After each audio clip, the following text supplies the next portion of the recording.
માળિયાહાટીના બ્રહ્મ સમાજના આર્મીમાં લેફ્ટનન્ટના પદે જિલ્લાના પ્રથમ યુવાનની નિમણૂક થતા સમાજના આગેવાનો તથા શ્રેષ્ઠીઓ દ્વારા સન્માન કરાયું હતું।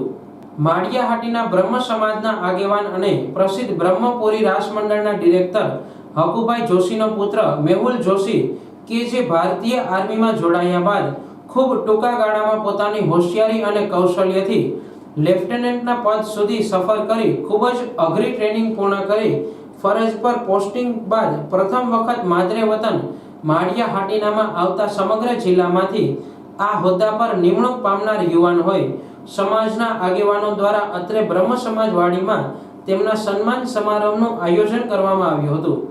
આ તકે બ્રહ્મ સમાજ જિલ્લાના આગેવાનો પ્રફુલભાઈ ત્રિવેદી, છેલભાઈ જોશી, પૂર્વ ધારાસભ્ય ભીખાભાઈ જોશી, પુનિત શર્મા સહિત આગેવાનો તથા શહેરના બ્રહ્મ સમાજના આગેવાનો, રાજકીય આગેવાનો તથા બ્રહ્મ સમાજના ભાઈઓ બહેનો સહિત આમંત્રિત મહેમાનો ઉપસ્થિત રહી ફૂલહાર, શાલ તેમજ મોમેન્ટો દ્વારા લેફ્ટનન્ટ મેહુલ જોશીનું સન્માન કરવામાં આવ્યું હતું। આ તકે ઉપસ્થિત આગેવાનો દ્વારા પોતાના વક્તવ્યમાં શબ્દોથી પણ યુવાન તથા તેના પરિવારની દેશ માટેની ભાવના અને સમર્પણને વધાવી સન્માન કરવામાં આવ્યું હતું। માળિયાહાટીના બ્રહ્મ સમાજના પ્રમુખ રજનીકાંત ભટ્ટ, પ્રવીણભાઈ પાઠક તથા એડવોકેટ પંકજ જોશી દ્વારા કાર્યક્રમને સફળ બનાવવા માટે જહેમત ઉઠાવી સમગ્ર કાર્યક્રમમાં ઉપસ્થિત દરેકનો આભાર વ્યક્ત કર્યો હતો। બ્રહ્મ સમાજ દ્વારા આજે સન્માન સમારોહનો કાર્યક્રમ આયોજન કરવામાં આવેલું છે। માળિયાહાટીના બ્રહ્મ સમાજના અગ્રણીઓ, જૂનાગઢ જિલ્લાના બ્રહ્મ સમાજના અગ્રણીઓ, માજી સૈનિક સંગઠન જૂનાગઢ જિલ્લો એના અગ્રણીઓ તથા માળિયાહાટીના તથા જૂનાગઢ જિલ્લાના અન્ય આગેવાનો અને મહાનુભાવો જે ઉપસ્થિત રહ્યા એનો હું ખૂબ આભારી છું।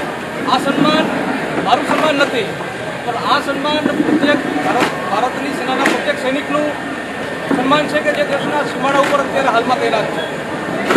અત્યારે હું ઇન્ડિયન આર્મીની અંદર 12 વર્ષથી સેવા કરી રહ્યો હતો અને હાલ આર્મીની અંદર મેં સર્વિસ સિલેક્શન બોર્ડનું ઇન્ટરવ્યૂ 2023માં ક્લિયર કરી અને અત્યારે 8મી જૂન 2023ના દિવસે હું લેફ્ટનન્ટ તરીકે પાસ આઉટ થયો અને 9th બટાલિયન મદ્રાસ રેજિમેન્ટની અંદર લેફ્ટનન્ટ તરીકે હું કમિશન થઈ ચૂક્યો છું।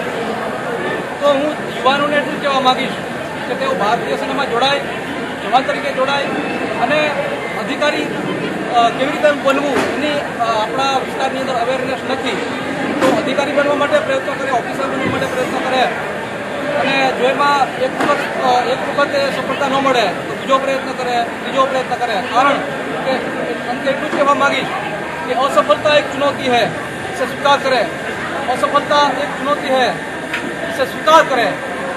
क्या कमी रह गई देखें और सुधार करें।